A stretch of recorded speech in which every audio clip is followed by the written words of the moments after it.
could try to bring me down, too. I stand unsteadily, trying to blink away the flecks of silver at the edges of my vision. We've been at this for days, and every session makes me feel like I've been hit by a car. But he's right. I'm getting better. My reaction times are being whittled down, my senses growing sharper, and there are fresh, slender muscles in my shoulders and forearms.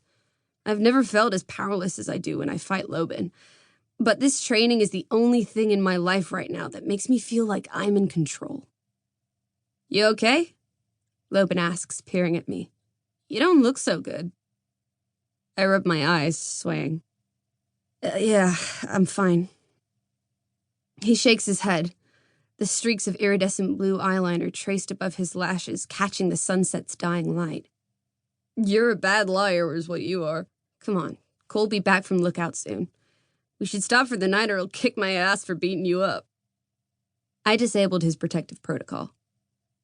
I know, Leoben says, but he'll still kick my ass.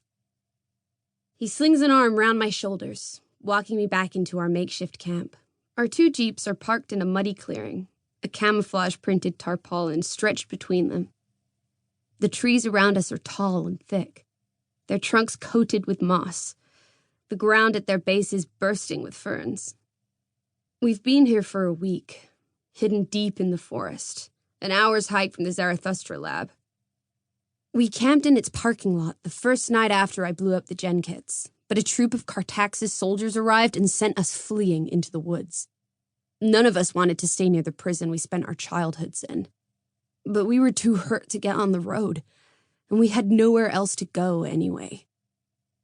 So we've stayed here, resting and healing, eating freeze-dried rations and sleeping in our jeeps. There are still soldiers at the lab, and it probably isn't smart to stay this close to them, but the jeep's black dome chips are hiding our location. Besides, this flock of pigeons has been growing larger by the day, their cries filling the air, their glowing plumage providing more than enough cover to hide us from the prying eyes of drones. Leoben swings open the rear doors of his jeep, pulling out 2 metal flasks. I mean it. You need to rest. You're not looking so great, Squid. You can't call me Squid, I say. He tosses me one of the flasks. So many rules with you. Can't call you Squid. Can't call you Potato.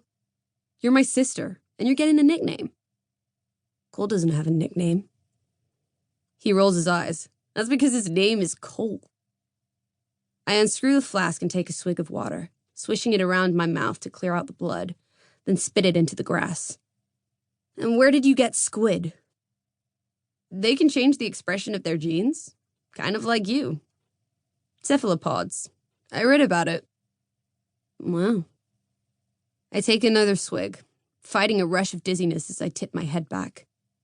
I don't know whether to be offended or impressed. He crosses his arms proudly, a grin spreading across his face. Definitely impressed. I snort, lifting the flask to pour water over my face. Leoben and I have spent most of the week together while Cole has been recovering from his injuries. Lee braided my hair when the gunshot wound in my shoulder was healing, and I've woken him from his nightmares. But after a week of living as brother and sister, he still can't call me Cat.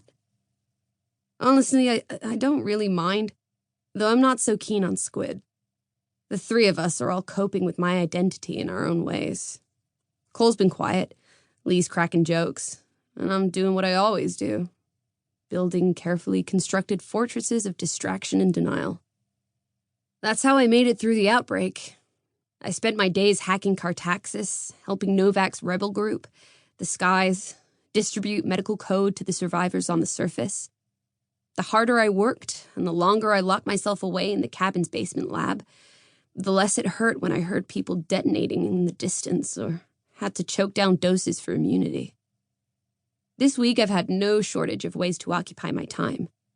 Cole's tech has needed constant attention while it's regenerated. I've been training with Leoben and reading through the paper files that Cole and I brought from the cabin. Barely sleeping, barely eating, barely letting myself think. I'm probably headed for a crash, but it's working so far. I've managed to bend my thoughts away from what's been hurting me the most. I've barely thought about the green-eyed child with scars curling across her chest.